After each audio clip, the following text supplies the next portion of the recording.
Well, hello Lions and fellow YouTubers, Sidevale here, and bringing you another raid video today, but this one's going to be slightly different. I'm going to do a slightly different take on it, and it's how to do raids. So it's not just going to be the raid for the Lions, this is going to be my top tips in terms of actually doing a raid. There's just little things you can do that are going to make a difference. This raid has just started. I'm going to start at Rusty Monkey and play all the way through to defeating the King. So I didn't include the first 4 guys. They were pretty low levels. You weren't going to learn anything from that. So the first big tip I have for raids is use the scout button. Use that. Check out the base you're going to attack before you attack it. Now, by all means, you've got the time before you put down your first troops, but the trick to the scout button is that you can actually check out the levels that you're going to be fighting against. I prefer to do it this way. It gives me time to kind of plan an attack, choose what ancient I want, and then get everything sorted. So this battle, straight away I can see the Primus Conduit's only a level 3, it's the weakest point in this base. He's got nothing down this bottom section to protect a flight path. Up the top, yeah, I'm going to get hit when I do a turnaround, but I just need to make sure, obviously, that I build up enough flights, so 2 flights in a row to be able to fly back. So let's go back and get this battle underway. So I'm going to try and do some of these battles relatively quickly, because there's obviously quite a few in this video today, and I don't want to have you guys sitting bored. So I'm actually going to start my first flight right up the top, because obviously, as I said, I can only get the 1 flight in terms of there not being another high hit point building up the top. So I'll do my first flight this way, and then I'll continue my Viscaria attacking buildings until I've got 2 full flights. So obviously I've got something for the return. That's me got 7 seconds until the next flight, so now's a good time to go and do the next flight. And then I'll immediately turn around and go for my final flight. And that is the 2 Skywatchers destroyed. I'm still using Forvale. A lot of people may be unhappy. The patch has just come out, which has meant that Forvale shield's gone down for a 50% shield to a 35% shield. It's slightly devastating that he's been nerfed, but I think there was a lot of people who were relying on Forvale too much and not using any other ancients. Now, in a lot of my videos, in fact all of my videos, you probably see that I use Forvale. That's just because I like the way the setup, it fits my play, but I have leveled up other ancients. So I mean, I've got Viscaria up level 28, I've got Jal sitting almost level 24, 25, I've got Essence Master sitting at a really high level as well. So it is important that you use other ancients, that you're not just relying on one ancient, because the game is changing, ever changing. It's important that you're keeping up to date. So that's Rusty Monkey down. That was an SHL level 11, so I decided to start there, just at some of our lower guys. Again, straight away looking at this base, Primus Conduit again is the weakest point. You've got high HP buildings with very little defense around the bottom here. Just straight away, that bottom section is the weakest point in terms of getting my flights in and getting that done. So let's get in and take Hanny down. So let's get Viscaria down. So the next big tip that I have in terms of what I've learned from playing the game is your first troop placement is important, but it's not as important as your last troop placement. So a lot of people focus, alright, where am I going to start? Well, you're going to start where it seems weakest and where you seem you've got the best chance to be able to get deep into their base, but you're also going to be focusing on where your last set of troops is going to go. Now I'll try and show you that in this raid just here. So let's get my final flight in. So my first troop is going in the middle here, and that's to try and soak up these spell towers. My next 2 troops are going in roughly in this middle section, take out their defenses. But the last troop I'm going to be playing here is my wardens. Now that's the best way to play wardens. Let your soldiers, let your other higher hit point units get involved and start destroying buildings and having the defences focus on them. Wardens have high damage output, but they've got low health. So I was actually watching one of the guys in my kingdom, and he actually waits right until the last moment to play his wardens. And it's actually a really good technique, because you don't want them getting hit, but you want them dealing out as much damage as physically possible. So here we go, we're on to Cool Dude. Cool Dude's got a slightly higher rated base. We've got no kind of weak Primus Conduit to focus on immediately. The next weakest sort of base that I go for, or building, sorry, is the gold storages. They're pretty low. Looking around, you've also got a gold smelter there, which is close to the SH, which is a nice focus point. We've got a Skywatcher level 4 there, so it's not going to be doing too much damage to my Viscaria. So you could even do this. You could do this one here actually without even using a dragon, which is what I'm going to show you actually.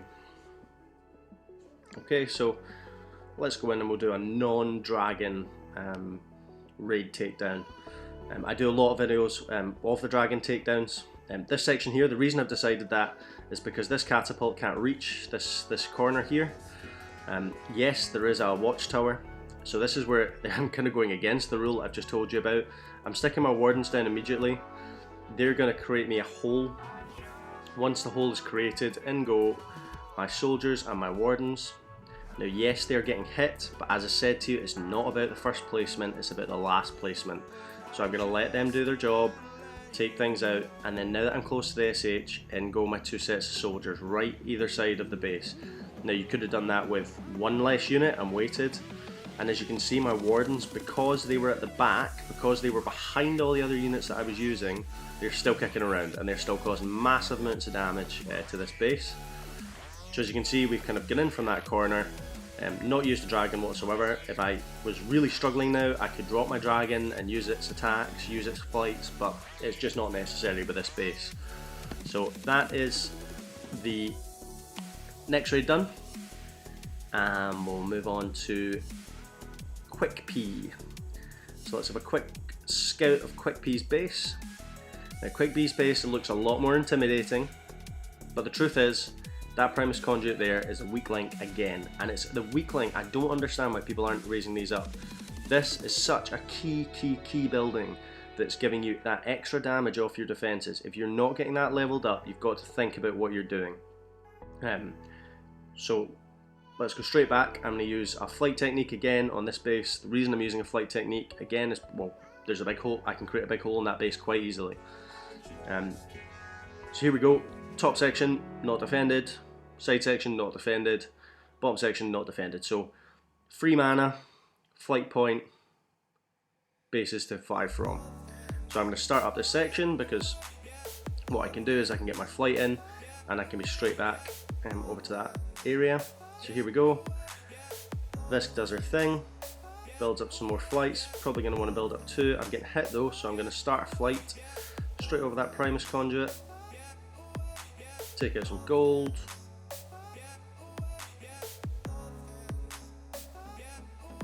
And Visk has gone down. That's not a disaster. So what I'm going to do is I'm going to drop in some soldiers to distract these defences, shield them up just so I can get rid of that building. Essentially the wardens wouldn't be targeting what I want them to target. Targeted the point I wanted them to target, and in go my soldiers and my paladins. Now they've got a mind of their own now since they've been patched. Soldiers, sometimes they just don't, it doesn't make any sense why they go for the target they're going for. Even if you've chosen a building, a specific building is highlighted, they won't always necessarily go for it. They've kind of got a total mind of their own. You can have some from the circle that they form in, going for the building that you've had highlighted, and other ones just wandering off. I suppose they do say in the description that they are incredibly thick, so that's probably just that coming into play. So that is Quick P taken down, and we are now onto their Sentinel. Sentinel, just going to quickly check that out for you guys. Curry Pig. Now, Curry Pig was pretty fast off the mark, but again, in this raid she was fast off the mark, that is. Again, Primus Conduit level 3. Why you would be a Sentinel at this level with Primus Conduit level 3, I don't know. That's just a whole asking to happen. So straight away, we're going for the battle. Sentinel's got plus 10 HP. It's not really going to be an issue here because we're going to be getting stuck right into the middle of this. So let's get Visk up in this top corner. High HP building here is the Dragon Roost, and I've selected my reinforcements. Well done, Alex. That's or Side Veil. That's not the best idea.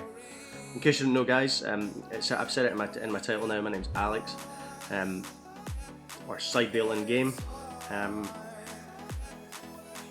Reason I've decided to use my in-game name is so that you can find me if you want to.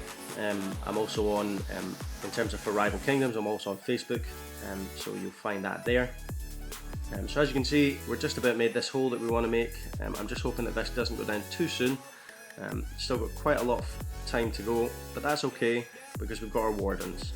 We'll stick our wardens down, we'll shield them up immediately, and we'll get our soldiers in.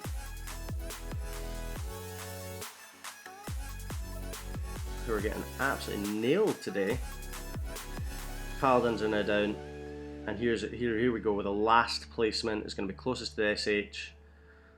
Down goes my shield. Soldiers being thick as mince as usual, and I've actually taken myself out.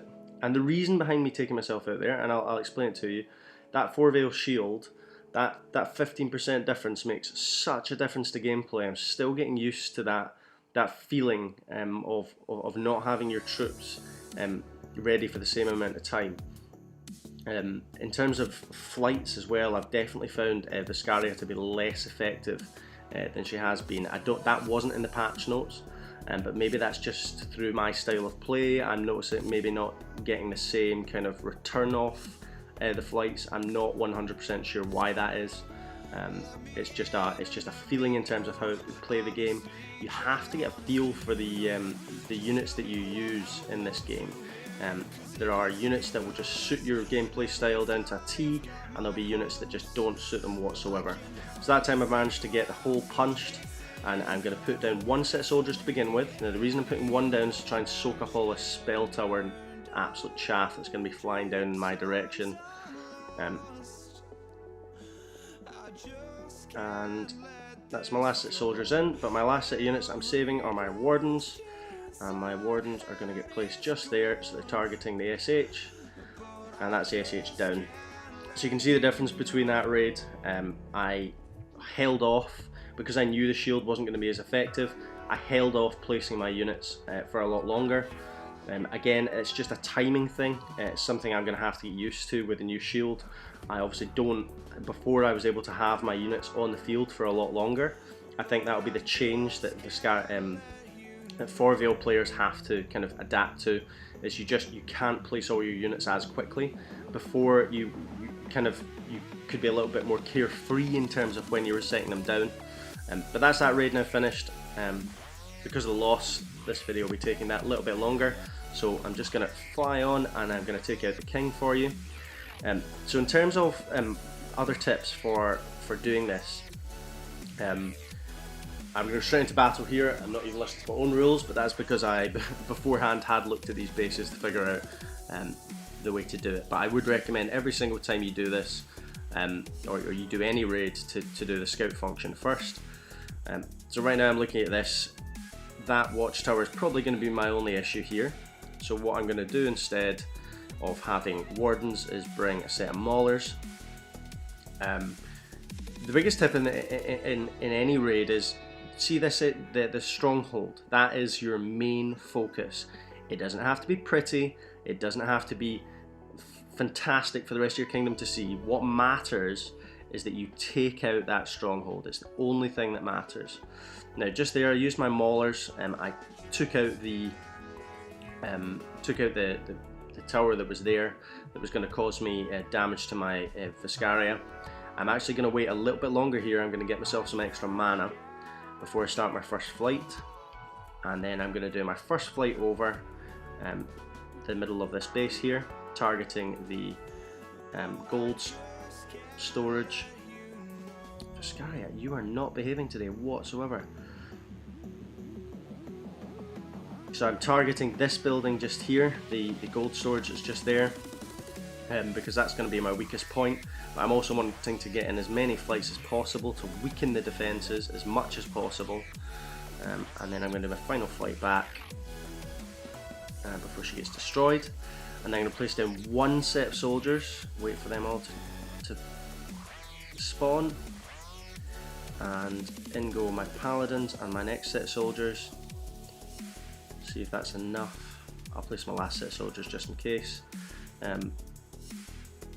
As you can see, as I said, it's not pretty, but what matters is taking out that stronghold, because that ultimately is the victory. It's not about getting gold or anything else like that. It's just about taking out as many of the buildings around the stronghold as possible, so you can get your last troop placements going straight for that stronghold. So that is the King of Singapore Lions now defeated. This raid we took a day's break, and I hope that was beneficial for everyone. That's something that I would also recommend if you're a king out there and you've got a kingdom. We did 3 Claymore League raids on the trot, and we had a lot of guys who were going to upgrade their stronghold. So what we said was, well, look, we'll take a day break. We'll let everyone just get fully upgraded, so that when we start our next raid, you're not being attacked when you've got loads of buildings that are still being built. So that's my video on the raid done.